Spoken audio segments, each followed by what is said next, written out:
Bom dia a todos, muito boas-vindas.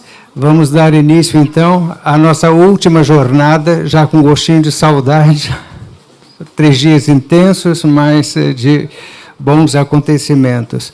Então, hoje, na abertura da nossa jornada, teremos a presença e a participação do professor doutor Gustavo Orsolon, que defendeu o doutorado pela Universidade Federal Rural, a UERJ, perguntei agora há pouco, será? Foi a graduação que foi na Rural e a UERJ, que o doutorado foi na UERJ. E vai falar sobre a nossa editora e livraria Lumen Christi. Então, é uma satisfação muito grande tê-lo aqui conosco. Aliás, a tese dele foi a respeito de uma editora, e num contexto político, e talvez um pouco contraditório, um pouco oposto ao que ele vai falar hoje. Então, as boas-vindas e sorte na sua apresentação. Obrigado. Bom dia, gente. Acho que eu nunca falei para uma plateia tão grande. Primeiramente, queria agradecer a presença de todos, por terem escolhido essa palestra, para assistir essa manhã, né, de quinta-feira. Muito obrigado pela presença de todos e de todas. Agradecer ao Dom Mauro pelo convite, pela disponibilidade, por esse tempo que eu estou aqui. Tem sido uma pessoa super disponível, atenta com a minha pesquisa. Então, só tenho a agradecer o convite e dizer que eu estou muito feliz em poder participar desse congresso dos 200 anos dos beneditinos no Brasil. E, antes de falar propriamente da Lumen Christi, né, da editora que eu venho pesquisando, eu gostaria de pedir licença para me apresentar um pouquinho mais. Dom Mauro já falou, né, da minha formação, mas a minha trajetória acadêmica justifica um pouco, né, e vai, de uma certa forma, dizer o porquê da história editorial, o porquê da Lumen Christi. Como ele falou, sou formado em História pela Universidade Federal Rural do Rio de Janeiro, onde eu fiz a graduação e o mestrado. Por lá, durante a graduação, eu trabalhei com um livro chamado Rebeliões da Senzala, de um sociólogo chamado Clóvis Moura. Muito bem, por ser um trabalho monográfico, né, mais enxuto, eu não pude avançar em pesquisa de arquivo. Então, nesse trabalho eu analisei 2 capítulos desse livro, e, na época, era monografia, tá, gente? Acho que hoje mudou o nome, TCC, tem outros nomes, mas, na minha época, ainda era monografia, tá? Mas não tem muito tempo, não, tá? Mas era monografia. E aí eu analisei esses 2 capítulos, mas eu vi que ali tinha um gancho que eu levei para o mestrado. E aí eu fui analisar, eu mergulhei no arquivo dele, em São Paulo, e eu trabalhei o processo de produção desse livro, né, desde o momento que ele começa a esboçar até a publicação, em 1959, por uma pequena editora chamada Edições Zumbi. Ela não existe mais nos dias de hoje, durou pouco tempo, em torno de 3 anos, mas eu comecei a... E aí foi uma dificuldade para encontrar informações sobre essa editora, sabe?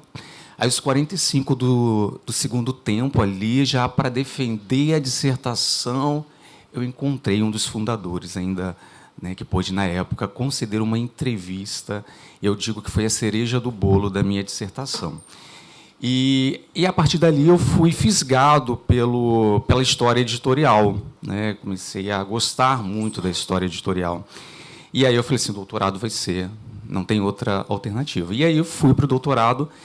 Só abrindo um parênteses, esse trabalho está em processo de editoração e vai ser transformado em livro e vai ser publicado pela editora da Universidade Federal Rural do Rio de Janeiro.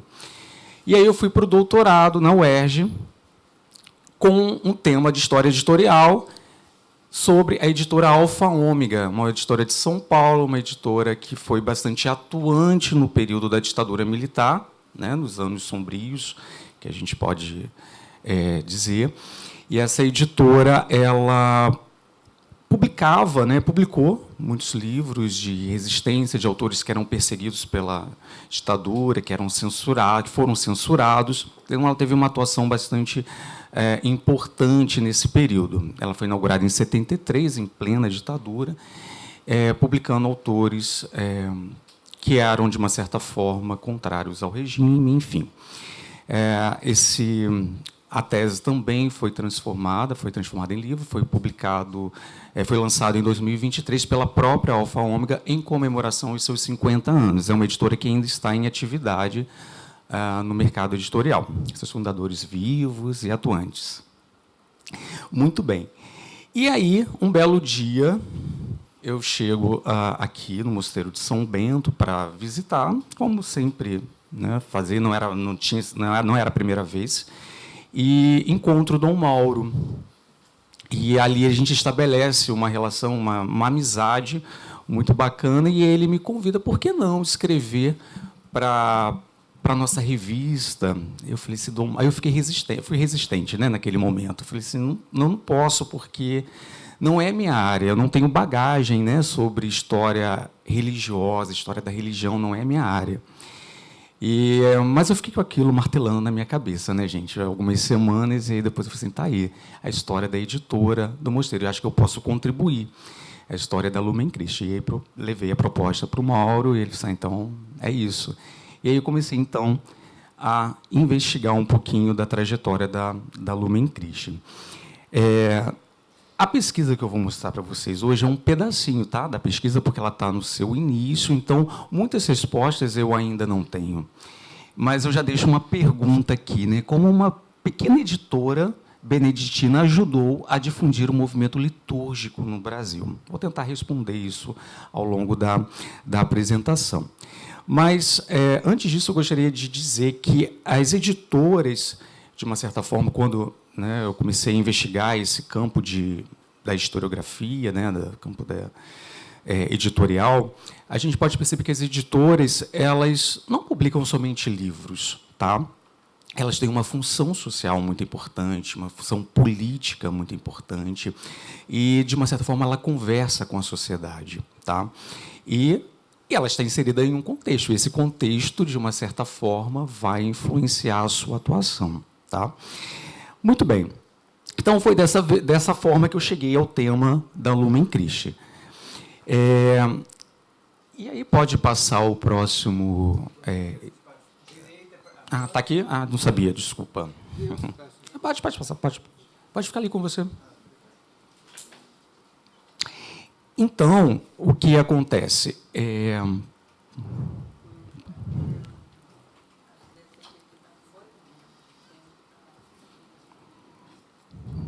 Não tem problema, posso ir por aqui. Foi? Isso. E aí tem um cenário, né? Ela nasce dentro de um cenário. Eu não vou pontuar cada um aqui, vou salientar apenas 2 pontos importantes aqui para a gente entender. Tá? Então, aqui tem a foto da editora, para quem não conhece, editora Livraria, né?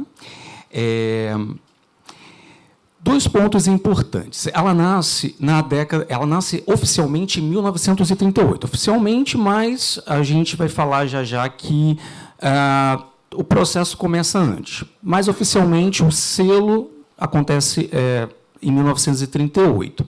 Ela nasce num contexto muito favorável. A década de 30 foi um momento bastante favorável para a história, para as editoras no Brasil. E aí eu falo de editoras, eu falo de editoras generalistas, tá, gente? Não estou falando de editoras católicas, religiosas.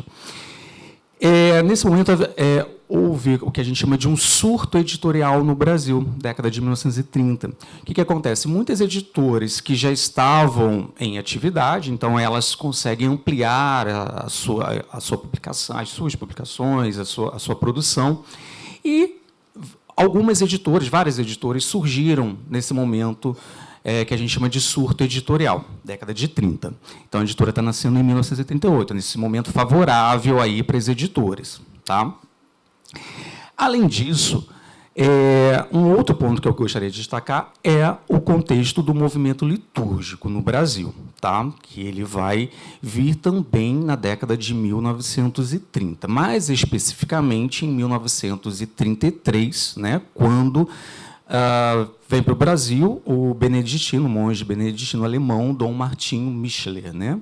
Ele, então, começa a propagar o movimento litúrgico no Brasil. O que eu falo? Quando eu falo de movimento litúrgico, estou falando, né, daquele movimento que tinha o objetivo de trazer, né, o fiel, aproximar o fiel da igreja, fazer com que ele não fosse apenas um espectador, mas que ele participasse, que ele fosse atuante, que ele participasse da missa, que ele entendesse o sentido dos cultos, né, o porquê que ele estava ali. Enfim, esse movimento ele foi muito importante no Brasil. E aí, a Lumen Christi ela vai, de uma certa forma, propagar isso, mas a gente já vai falar já sobre essa questão. Então, esse movimento, esses dois pontos eu gostaria de destacar, que a editora ela nasce num momento importante da história do mercado editorial brasileiro, que é a década de 1930, onde a gente está vendo aí um surto editorial acontecer. O termo é usado, tá? Surto editorial. E, nesse contexto do desenvolvimento do movimento litúrgico no Brasil. Muito bem. E aí, Mauro, pode passar o próximo slide? Pode passar o próximo. Eu vou mostrar para vocês os protagonistas da Lumen Christi, tá? Então, nós temos aí o Abade, né? O Abade, o Tomás Keller e o Dom Hildebrando Martins, tá? São esses os fundadores da Lumen Christi. O que acontece? O Dom Abade, o Dom Tomás Keller, ele é alemão, estudou em Roma. A fundação da editora é em 1938, tá? Mas ele chega aqui em 33, ele se torna abade, tá? E ele estudou em Roma, vem para cá, vem para o mosteiro. E aí o Tomás Keller, né, Dom Tomás Keller, influenciado pelo movimento litúrgico, ele começa, então, a pensar em colocar isso em prática por aqui. E aí, gente, o que ele pensa, primeiramente, em trazer esse movimento para a missa de Natal, a missa natalina. A missa natalina era muito longa, né? Por mais fervoroso que fosse o fiel, chegava um momento em que ele ficava cansado, né? A documentação me mostra, por exemplo, que o fiel chegava aqui por volta de 9h30 da noite e saía por volta de 1h30 da manhã. Então, era muito cansativo, né? Se tornava cansativo. E acabava sendo aquela coisa meio que obrigada. O fiel vinha para cá, ficava esse tempo todo. E, muitas das vezes, não entendia o verdadeiro sentido daquele ritual, né, do culto, daquela missa. E aí o Dom Tomás Keller, ele chama o Dom Hildebrando na sua cela e propõe traduzir o ofício de Natal. Aí o Dom Hildebrando, num primeiro momento, ele fica um pouco receoso, porque não havia nada traduzido até aquele momento, numa língua parecida, para ele poder fazer essa tradução. Mas, mesmo assim, ele aceita o desafio. E, então, ele traduz. Aí o Dom Tomás Keller dá uma olhadinha, faz alguns ajustes, ajuda ele nessa tradução. E o resultado fica muito bacana, né? Eles gostam bastante. E aí o Dom Tomás Keller, vamos traduzir outras coisas.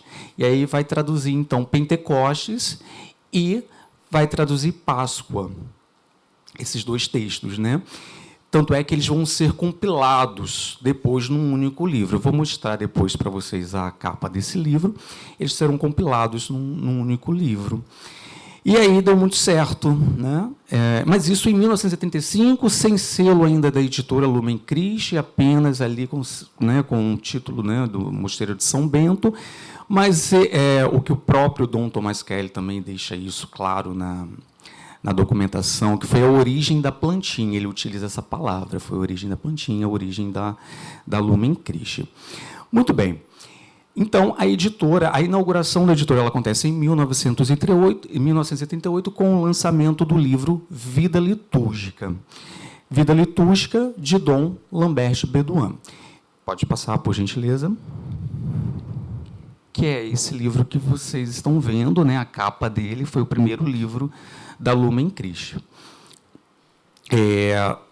Não poderia ser diferente.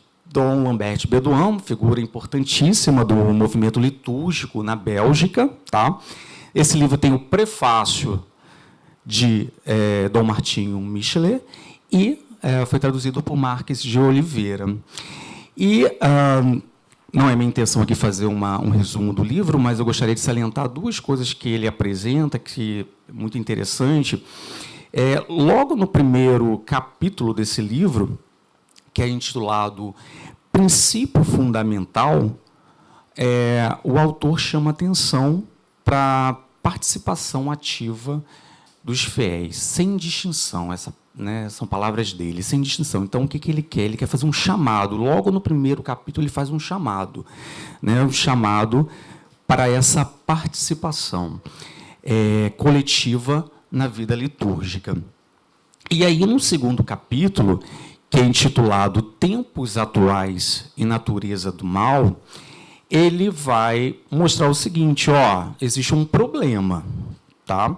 Um problema central, que é a ignorância e o desinteresse dos fiéis em relação ao culto. Então, a gente precisa resgatar esse fiel. Então, o livro ele vem com essa intenção, né, de fazer esse chamado e alertar para esse desinteresse, que era preciso romper com isso. Né? Então, é um livro bem interessante, é o cartão de visitas da Lumen Christi, e não poderia ser diferente, porque esse vai moldar o perfil da editora. Então, a gente vai ver que ela vai ter essa característica marcante, né? Propagar o movimento litúrgico. Muito bem. Só passando agora para o próximo slide. A gente que trabalha com história editorial, algo que a gente gosta muito é de um catálogo. Né? O catálogo é fundamental, uma peça fundamental para os historiadores da história editorial. Só que as editoras não guardaram os seus catálogos. Né? Isso é um problema que eu tive lá atrás, lá no doutorado. Né? A gente correu atrás, mas não conseguiu. Não conseguiu porque as editoras até faziam catálogos, mas assim, não tinham aquela preocupação de guardar, e até a ação do tempo, né? O papel vai se decompondo, né, ao longo do tempo, enfim, sofrendo reações do meio, e acaba sendo descartado. Então, a gente não encontra catálogos assim com facilidade. E aí eu fui atrás desses catálogos no arquivo aqui do Mosteiro, né? E falei com o Mauro: preciso de um catálogo antigo, o mais antigo, o primeiro, quem sabe, né? Mas Mauro conseguiu para mim o de 1940. Eu considero esse documento uma chave, né? Um documento muito importante, porque, como diz um antropólogo argentino chamado Gustavo Sorrá, ele vai dizer que o catálogo é a célula de identidade de uma editora. A partir dele, você consegue entender um pouco do perfil, você consegue entender o andamento, né, da editora. E aí o Mauro encontra esse catálogo de 1940, o mais próximo, né, da inauguração, de 1938, então ele é o mais antigo até o momento. Pode ser que eu encontre algum anterior a ele. É muito interessante esse catálogo, porque ele veio em forma de livreto, que também não era algo comum na época. Então, veio em forma de livreto, e cada título, de uma certa forma, tinha uma definição, uma breve explicação sobre cada título, e isso não é algo muito comum nos catálogos. Geralmente só vem o título, o preço, né, o valor. Então, é algo também interessante para análise, né, porque é um diferencial, uma originalidade da editora trazer um catálogo, né, com esse perfil. E essa é a capa. vocês podem perceber que já tem o símbolo da editora ali, que é baseada, logicamente, no Ciro Pascoal, né? Esse símbolo ele vai permanecer, lógico, com um designer diferente. Se vocês forem ver hoje, né, o símbolo, no final vocês vão ver o símbolo atual. Ele não mudou o designer, mas ele permanece, a ideia permanece a mesma, tá certo? E aí a gente vai ver nesse catálogo, né, a presença da liturgia, da vida espiritual, de traduções, de autores franceses, né, autores que não tinham sido ainda traduzidos. Enfim, então, um catálogo bastante rico, e a gente vai ver a presença de 3 coleções importantes também, que é a coleção Liturgia. Então, quer dizer, em 1940, a editora Lumen Christi já estava trazendo aí coleções de grande impacto, né? A coleção Liturgia, coleção Vida Cristã, coleção monástica, né? Então, é algo bem interessante nesse seu início. Então, o que eu pude perceber até esse momento da pesquisa, é que a editora Lumen Christi ela funcionava como um importante canal de circulação de ideias, conectando, né, o ambiente católico brasileiro com as correntes de renovação litúrgica, teológica, monástica, que ganhavam força na Europa, no cenário europeu, né, no início do século XX. Então, ela traz essas ideias para cá. Então, não tem como a gente falar de movimento litúrgico sem falar de Lumen Christi. Então, as duas coisas os 2 elementos estão atrelados. Lumen Christi, movimento litúrgico, Lumen Christi.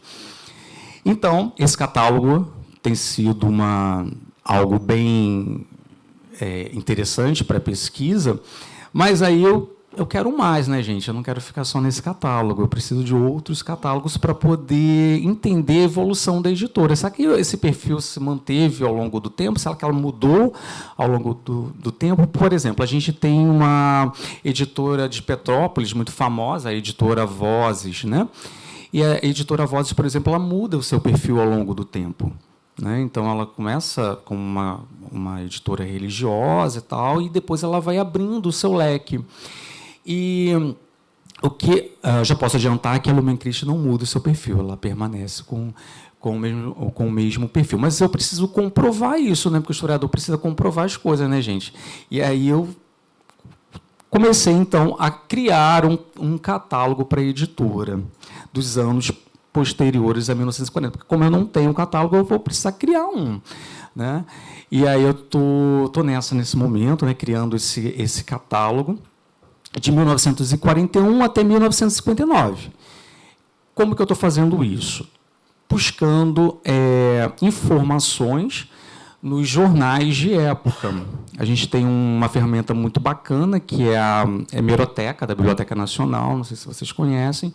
Ali a gente tem os periódicos que foram, né, publicados no Brasil em períodos, né, num período bastante distante, e a gente consegue, por ali, descobrir, porque a editora ela fazia propaganda dos lançamentos, né, pelos jornais.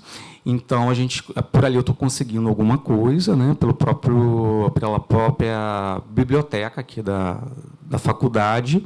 Então, eu estou tentando montar um catálogo de 1941 até 1959.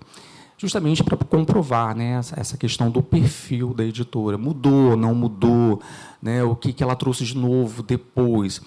Algo que eu percebi foi o lançamento de um livro chamado Gramática Inglesa Abreviada, do próprio Dom Hildebrando Martins. É o único livro que eu vejo que é um pouquinho diferente, que é um livro científico que foi utilizado aqui pelo Dom Hildebrando mesmo, na faculdade, né, no Colégio São Bento. Então, ainda preciso colher mais informações, mais fontes, para poder deixar um pouquinho mais amplo, né, esse catálogo. Lógico, é um catálogo construído, é uma ideia, tá? Não é... lógico que tem os seus limites, né? Mas ali a gente vai conseguir observar um pouco dessa evolução da editora, e perceber esse perfil, né, se mudou ao longo do tempo ou não.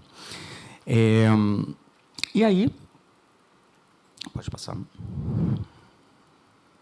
Trouxe para vocês os livros, algumas capas, né? Esse livro do meio é o livro que eu falei para vocês no início, que é o livro que foram os 3 textos iniciais que foram traduzidos ainda em 1935 e agora eles estão dentro do catálogo da editora em 1940 como um livro único, né? Natal, Páscoa e Pentecostes. Na verdade, a primeira tradução. Aqui do lado a gente tem ali Missa, também muito interessante esse livro, Missa, porque ele traz ali um organograma, sabe, para explicar passo a passo como o fiel deve se comportar quando ele vai à missa, como ele deve estar preparado. É bem didático, né? Então, essa também é a função da Lumen Christi, né? A questão da educação. Então, é bem interessante para entender a missa. Então, vocês podem perceber que são títulos muito voltados para a educação religiosa, para esse novo momento, para o movimento litúrgico que está surgindo, levar essa mensagem ao fiel, aproximar esse fiel da igreja, fazer com que ele entenda, né, o culto, o significado, e não vá à igreja apenas como uma obrigação, que ele tenha a percepção do sentido de tudo aquilo que ele está que está sendo disponibilizado para ele dentro da igreja. E aí, gente, o que acontece? Pode passar, Mauro. Eu consigo observar a editora Lumen Christi como uma mediadora, né? Ela transformou livros em instrumentos de renovação litúrgica. Então, mais do que publicar, a editora mediou a circulação de ideias e formou leitores, né? Então, acho que essa é a grande percepção que eu tenho nesse momento da pesquisa. Mais uma vez, a pesquisa está ainda no início, né, no seu início, em desenvolvimento. Como eu falei, muitas perguntas eu ainda não tenho respostas, né? Estou tentando construir algumas ferramentas, como eu falei para vocês, desse catálogo. A gente tem uma limitação de fontes, né? A gente, lógico, tem muita coisa aqui no arquivo, mas aquilo que a gente precisa, que a gente quer, a gente não encontra com tanta facilidade. Então, a gente tem que ficar buscando em outros lugares, né? Fazendo um quebra-cabeças para poder tentar montar esse cenário.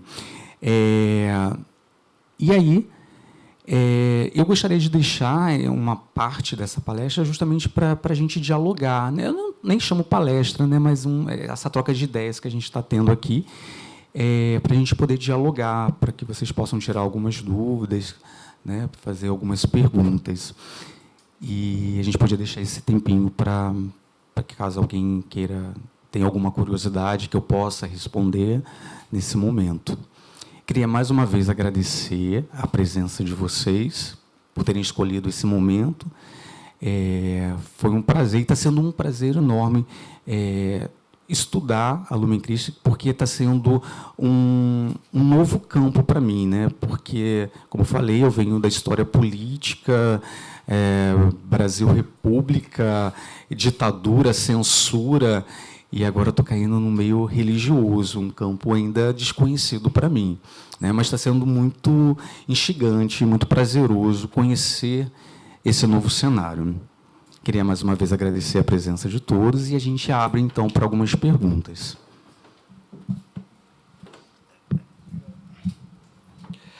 Queria ressaltar a presença de Dom José aqui, que é o atual diretor da Lumen Christi. Gostaria de aproveitar falando, quando eu encontrei o Gustavo, que começamos a conversar, a primeira coisa que eu sugeri a ele foi um pós-doutorado, né, que fizesse uma pesquisa de pós-doutorado, e pensei logo na Tamara, que podia aproveitar aí, e já que ele fez uma parte, o doutorado na UERJ, agora pode fazer também o pós-doutorado na UERJ. Então é isso. Aqui temos também a...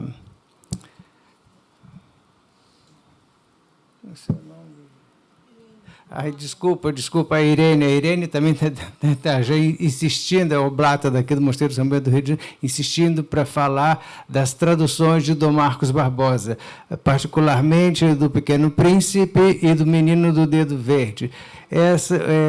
Gostaria de aproveitar esse momento também para falar do apoio da editora Agir, né, que publicou muitas traduções e obras mesmo, textos dos próprios monges daqui, mas, sobretudo, traduções.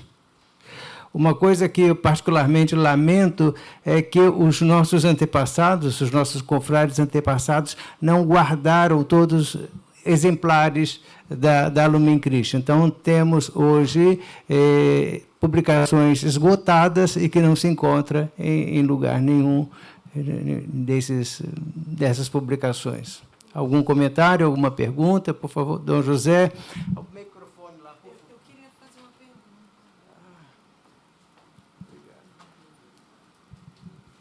Obrigado. Dá o Dom José primeiro. Bem. Não, Dom José primeiro.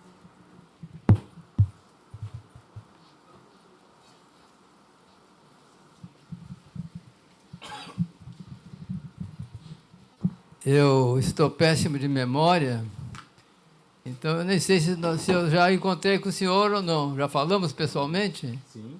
Ah, é? Eu antes de vir aqui, até estive lá na Lumen Christi e perguntei sobre o senhor. Ele disse, nós recebemos aqui um pedido dele, tá? Lhe passamos e depois parece que também lhe mandaram o catálogo que nós organizamos, aí, coisa assim. Enfim, eu cumprimento aí pelo seu interesse pela Lumen Christi. Eu até já, antes que esqueça, eu não sei se o senhor não devia ampliar o seu interesse, em vez de ser a Lumen Christi, apenas as editoras católicas do Brasil. Desde quando tem produção, livros católicos no Brasil? Nunca foi, não sei, a Vozes, o senhor mencionou até, é mais antiga, acho que já tem 100 anos, coisa assim. Mas Paulinas e coisas assim, elas são bem mais recentes, né? Agora, o início o senhor falou com razão, esse interesse da Lumen Christi pela liturgia, né? E até, de fato, muita coisa desse bem no início não era nem livro, era folheto, né? Era folheto sobre a missa, Páscoa, Pentecostes, né? De fato, o primeiro livreto, né, que foi publicado foi sobre a missa, que você mencionou a capa aí, né, que era o ordinário da missa em latim e português, com breves explicações. Né. Uma coisa que nós não temos, que é essa falta, por exemplo, a tiragem. Teve muitas tiragens, qual era a tiragem? Né? No fim, é pequeno. Né? Então, é algo a pesquisar que talvez nem tenha aqui no mosteiro, não sei, os gastos aí antigos, se tem alguma coisa. Né? Agora, esse interesse pela liturgia foi até o concílio. Né? Depois do concílio, houve um interesse de todas as editoras por a liturgia. Né? E a Lumen Christi ficou para trás. Quem publicou o missal, os livros litúrgicos, vai ser Vozes, vai ser Paulina. A Lumen Christi vai publicar só pequenas coisas aí, né?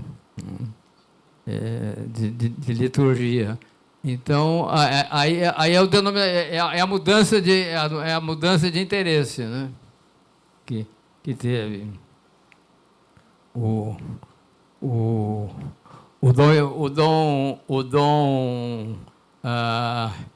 Hildebrando Martins, que foi o diretor da editora até 98, né? Foi o primeiro editor, o primeiro diretor. Depois fui eu fui diretor durante 25 anos. Eu quero retificar aí o que Dom Mauro disse, eu agora não sou mais o diretor da livraria, agora é o Dom André. Eu sou realmente o editor apenas da parte editorial, para publicar um livro, coisa assim, podia ser comigo. como o mosteiro não está bem de finanças e tudo mais, não está publicando nada. Então, não tem tido trabalho praticamente. Agora, eu chamo a atenção para a publicação também, não só sobre a missa no passado, mas sobre o ofício divino, né? Hoje, Liturgia das Horas. Nós publicamos o Jornal Monástico, né? Que saiu em 1962, né? E depois até o Jornal Romano, para os padres em geral, saiu em 1966. Esse período que o senhor menciona, que não tem nada, eu acho que, de fato, não tem livros. Né? Pelo menos, eu não descobri nenhuma obra, talvez só reedições. Né? Vai ter mais recentemente. Um segundo segmento editorial da livraria foi de livros de caráter monástico e beneditino. Né? Assim publicou o livreto Vida Beneditina, de Dom Thomas Graf, um autor alemão, primeira edição, 1937, ainda sem o nome da editora. Né? A segunda edição, no ano seguinte, já com o nome da Lumen Christi. Né? Seguiu-se também o outro livro importantíssimo, básico dos beneditinos, Vida e Milagre de São Bento, segundo livro dos Diálogos de São Gregório Magno, que foi publicado a primeira edição em 1946. Né?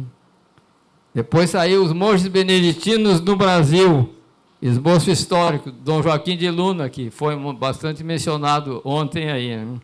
1947. O Ideal Monástico e a Vida Cristã dos Primeiros Dias, de Dom Germain Morin, um autor, não sei se é belga ou francês. Né? E O Sentido e Espírito da Regra de São Bento, de Dom Ildefonso Erwegen, ambos de 1953. Então, foram as duas vertentes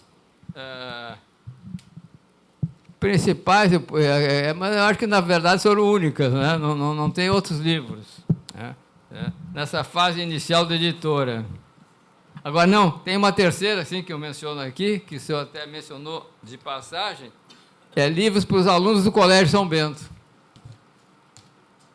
A Vida em Cristo, 2 volumes, de Dom Tarcísio da Silva Ferreira. Lírios Eucarísticos, também do Dom Joaquim de Luna, 2 volumes, edição de 1934, e a segunda edição já com o nome da editora. Depois do concílio, como eu disse, perdemos, enfim, a liderança nos livros de liturgia, nós publicamos, porém, o Saltério, em latim e em português. Né?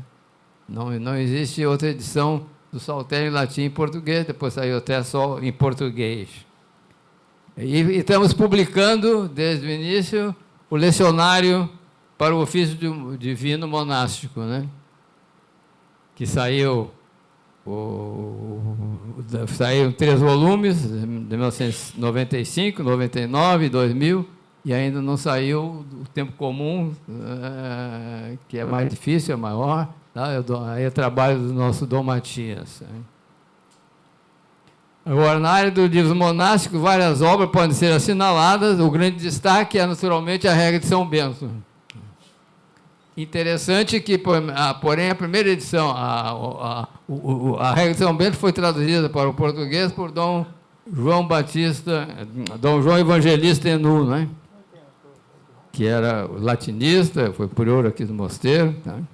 E agora, a primeira edição saiu em 58, com o selo da Tipografia Beneditina da Bahia.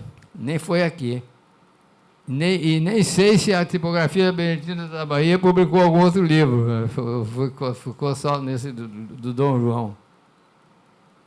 1958. Já a segunda edição, 1980, já é da Lumen Christi. E a partir de então, tem saído várias edições, sempre com o selo da Lumen Christi.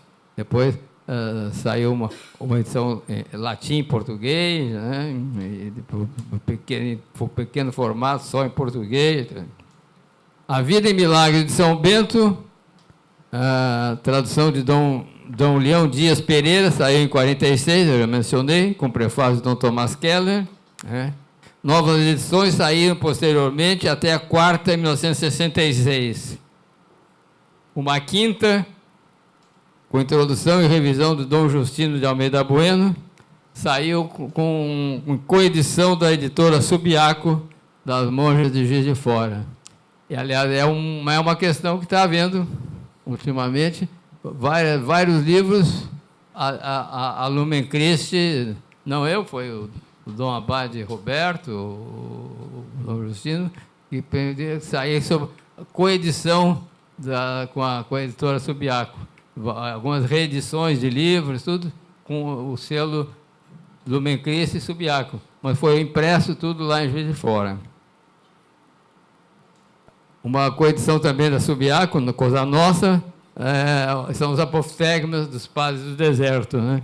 Que saiu em 2 volumes, aí, que é uma obra importante. Enfim, podemos mencionar também mais recentemente dos livros do Dom Agustín Robert, é um terapista americano, argentino, né, Vida Monástica, Elementos Básicos, que nós publicamos. Agora, também é de mencionar, importante, algumas outras obras, um terceiro segmento, mais recente, de livros que não são nem de liturgia, nem monástica, teologia. Aí temos o livro do Dom Cirilo Folco Gomes, Riqueza da Mensagem Cristã, comentando o credo do povo de Deus de Paulo VI. Primeira edição, 1974.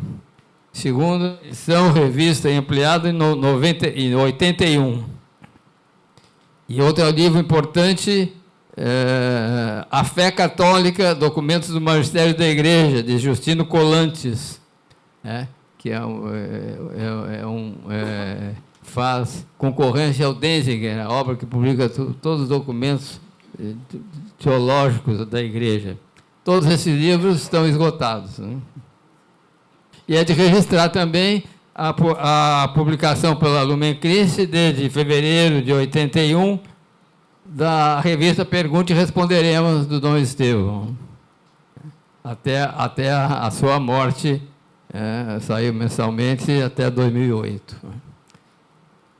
Aproveito também para dizer, é interessante isso, temos que reconhecer que a Lumen Christi é uma editora pequena, nunca teve grandes recursos, inclusive de publicitários, né?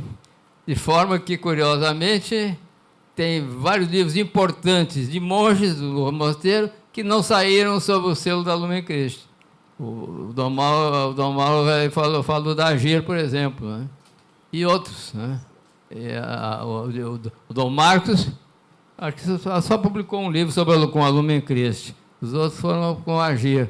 Dom Estevão publicou em várias editoras, tá? Não foi com a Lumen Christi, né? E mesmo atualmente, né? Saem monges aí publicando livros fora da Lumen Christi. E a Lumen Christi começou, é interessante, ali onde hoje é o batistério da igreja, a livraria, né? Aí foi se ampliando, teve em outros locais, não vou me deter aqui nisso aí, né? Agora, então sempre foi assim um pouco modesta, e de uns anos para cá, mais do que livros, é objetos, é medalha de São Bento, ali, a parte da livraria, né? A livraria, eu digo, mexendo um pouco, a livraria vende de tudo, até alguns livros, né? Mas é menos, né? Porque vende mesmo medalha de São Bento, imagens de São Bento, isso, daquilo, terço, escapulário, hoje Nossa Senhora do Carmo, e coisas assim, né? Mas alguns livros sempre saem, e saem livros importantes em coedição, né? O livro livros de arte sobre o Mosteiro de São Bento, que saíram 2, foram outras editoras, saiu o selo ali, põe o Lumen Christi, mas a livraria não tem maior participação, só depois na venda, vende mesmo aqui. É um pouco isso. Enfim, estamos às ordens para conversar mais, aí, querendo algo mais. Tudo que o Dom José falou, eu lamento que o Gustavo não tenha apresentado. Eu acompanho a pesquisa dele desde o início. Como ele mesmo disse, eu fui o fermento dessa pesquisa, o germen dessa pesquisa, e ele poderia ter apresentado muito mais coisa, porque o trabalho dele, a pesquisa, está muito mais adiantada do que ele falou aqui. Apresentou todos esses livros que o Dom José mencionou, o Gustavo já tem na sua pesquisa. Deixa eu responder primeiro.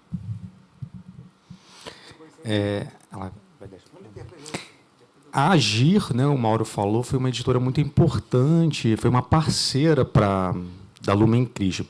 Só que a Agir ela é inaugurada em 1944. Então, assim, a minha pergunta é, de 38 a 44, quais foram as parceiras da Lumen Christi? Isso não aparece para mim. Eu sei que alguma coisa era publicado, feita pela Tipografia da Bahia, né? Beneditina da Bahia. E aí existe uma tese de doutorado sobre não sobre a Agir, mas sobre um livro da Agir. E aí eu entrei em contato com a pesquisadora para tentar saber com ela se ela tinha encontrado durante a sua pesquisa alguma informação da Lumen Christi, mas ela não encontrou. Então fica aberta ainda, né, essa questão de como a Agir contribuiu, né, com a Lumen Christi, e isso eu queria entender um pouco mais, mas até o momento eu não consegui. Sim, sim.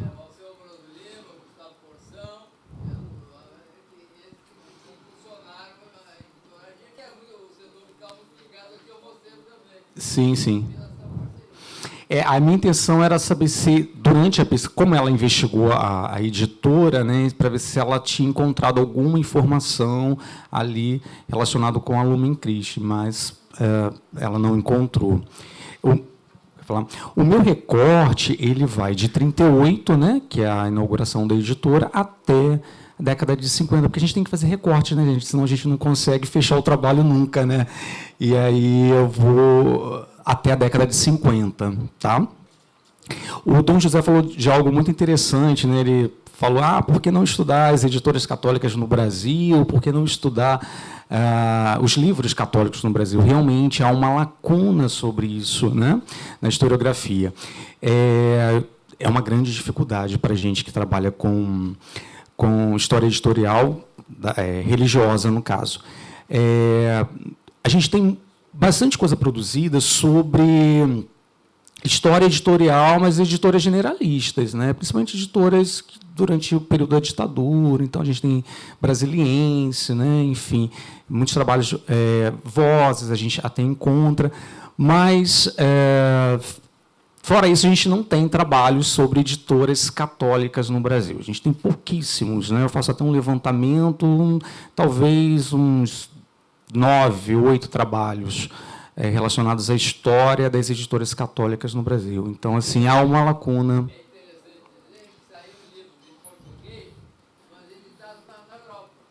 Olha só.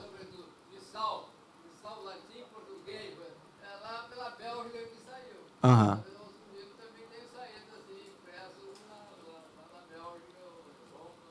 Sim, sim.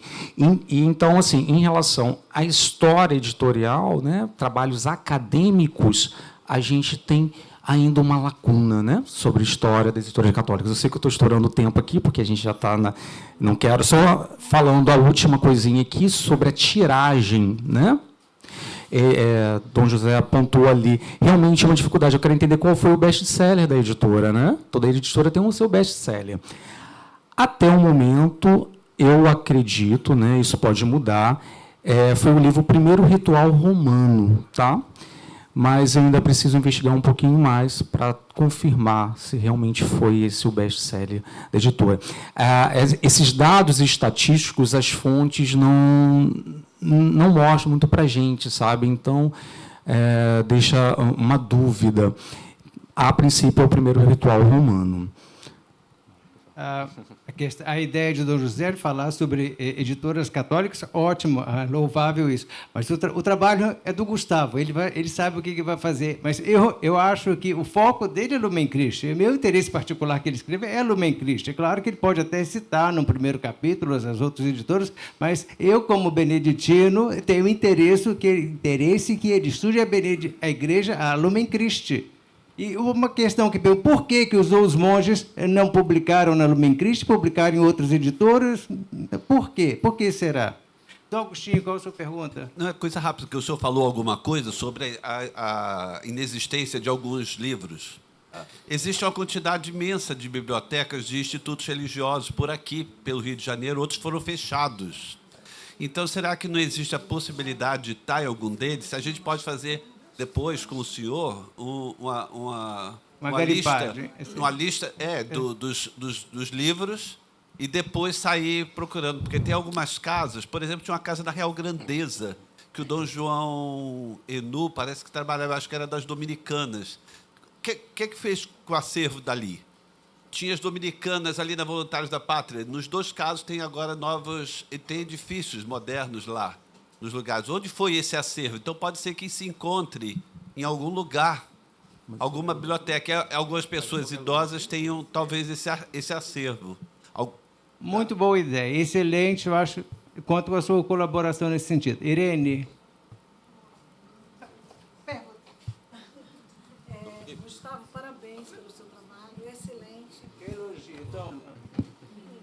E eu quero dizer que eu sou oblata beneditina aqui do mosteiro, né, e também ministra do acolhimento lá na paróquia São Marcos. E eu recebi hoje uma informação aqui que gostei muito, porque aos domingos nós entregamos os folhetos, né, para que os fiéis tenham um entendimento melhor e o acompanhamento das missas, e também nos dias de grandes eventos. E eu fiquei muito contente, feliz, mais ainda, né, orgulhosa aqui de estar aqui com os beneditinos e saber que surgiu daqui, né, esse folheto surgiu daqui, foi uma ideia beneditina. Muito obrigada. De São Paulo, na verdade, foi uma obra. Temos aqui uma pena, que é do Comitê Científico, o Ari Moraes, é ex-aluno do nosso curso de pós-graduação em arte sacra. A monografia dele foi sobre a liturgia, ele poderia ter falado aqui, seria uma excelente palestra, mas passou. E ele falou exatamente isso que a Helene comentou agora há pouco. Ele já ministrou algumas palestras aqui na nossa faculdade, no Seminário São José, e é isso. O tempo está esgotado, agora eu passo a mesa à Tamara. Posso... Só desculpa, um segundo. Desculpa. Depois da propaganda dos livros que Dom José fez,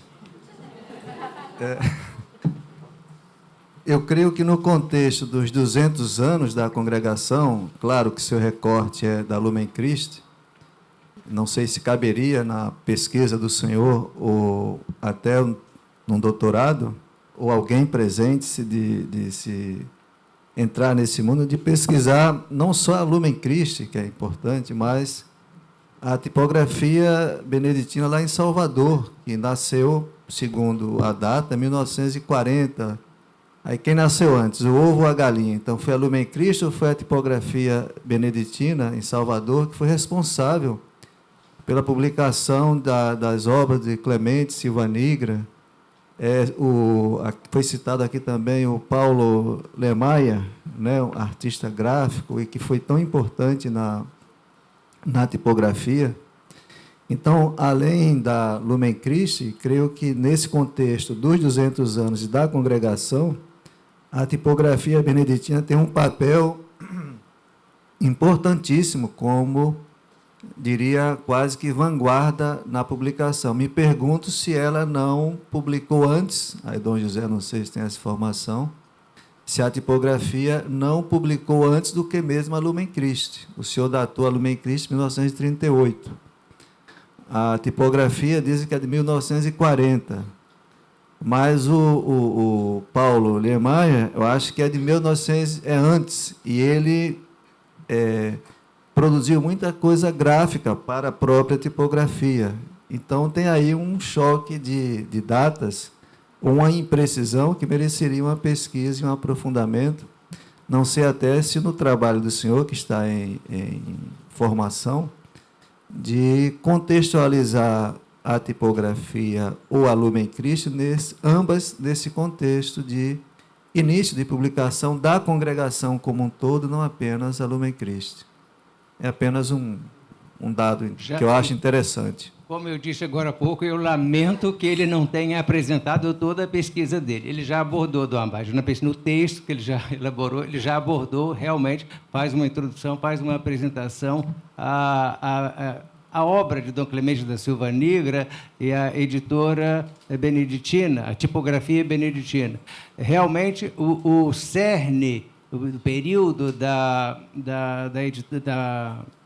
tipografia beneditina foi os anos 40 e 50, mas antes, realmente, já havia publicado como a Lumen Christi, aquela coisa de não com o nome próprio, não com o selo propriamente dito, mas já havia, sim, publicações anteriores. É porque eu acho que a tipografia está mais nesse contexto da congregação. A Lumen Christi, creio que, embora tenha essa abrangência, mas está muito vinculada ao mosteiro do Rio, né? A tipografia, embora tenha essa abrangência, essa penetração em toda a congregação, a Lumen Christi. Mas a tipografia, eu acho que também tem essa abrangência mais a nível de congregação, no contexto dos 200 anos. É só essa contribuição. Obrigado, Dom Abade. Então, agora passamos à direção da mesa, a Tamara. Obrigada, Gustavo. A gente vai deixar para fazer o café depois da próxima palestra, tá? Que aí acho que fica... Né, dá um tempo entre uma e outra, eu acho que é melhor. Então, obrigada, Gustavo.